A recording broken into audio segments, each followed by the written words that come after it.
Shyaam Shabaka. He's been a Food First board member since 2000.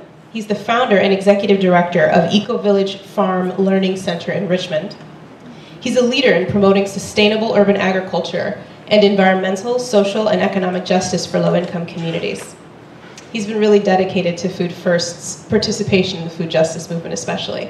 And I'm the senior by longevity and also by age on Food First board. And so as a result of that, I'm very proud of the board that we have in place, the organization that we have in place. But like most things, it just don't happen, you know. And certainly we have the highest esteem for Francis Lappé, who planted the seed and nurtured it and let it grow.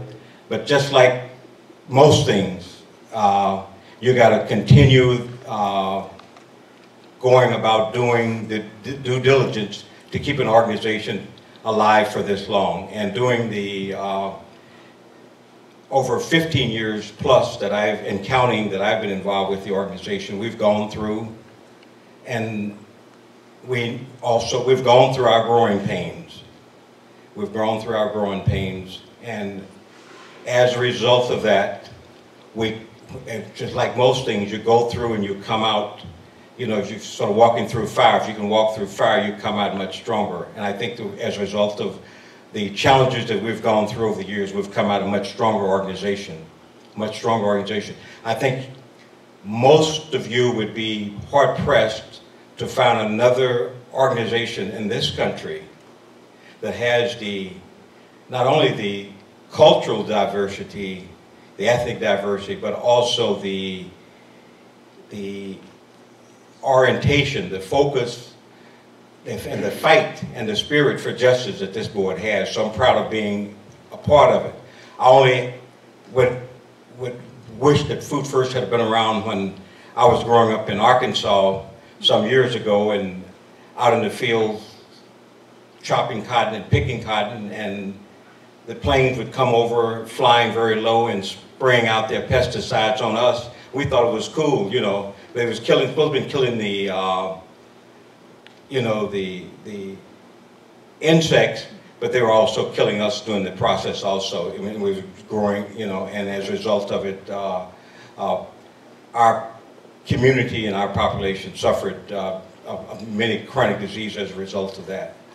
So we want to ask you, challenge you to help us in our struggle to be a stronger organization, not just to sit back on our laurels and talk about what we have accomplished during the previous 40 years, but also look at the issues that confront us. Many of them have been enunciated here this evening, and talk about, and at the top of that list, as far as I'm concerned, is not just racism in the food system, but racism throughout this particular society, which none of us really, most of us really don't talk about enough, and talk about a way where other people are listening.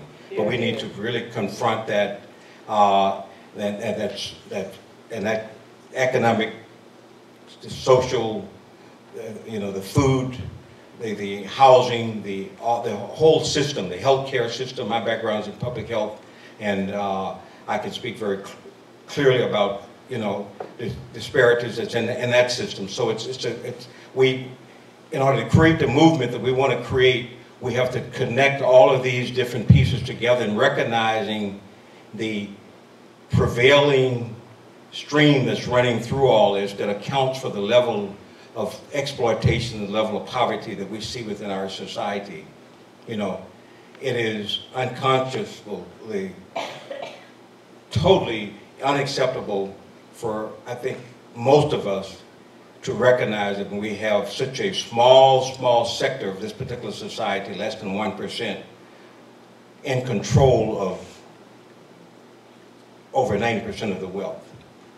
And not only that, but also in control of the minds we talk about, in one of the areas that's very dear to me, is the land grab that's taken place, not just Africa, but the land grab that we've just gone through in this country, with so many people losing their homes and things of this nature.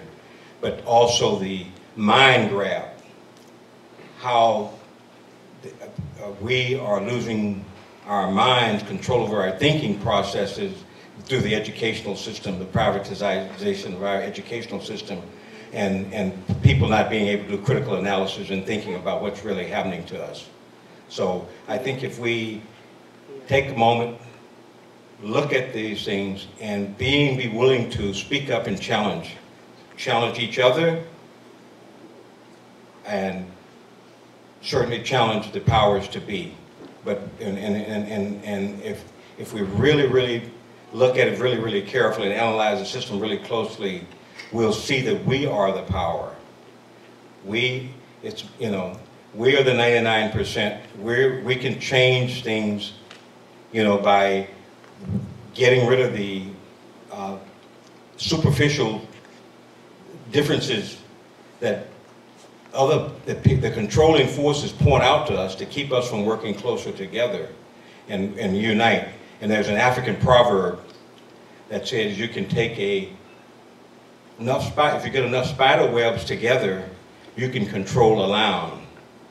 And so I think we are the spider webs, and all we need to do is just become more interconnected. And as a result of it, I think we can move about changing the system.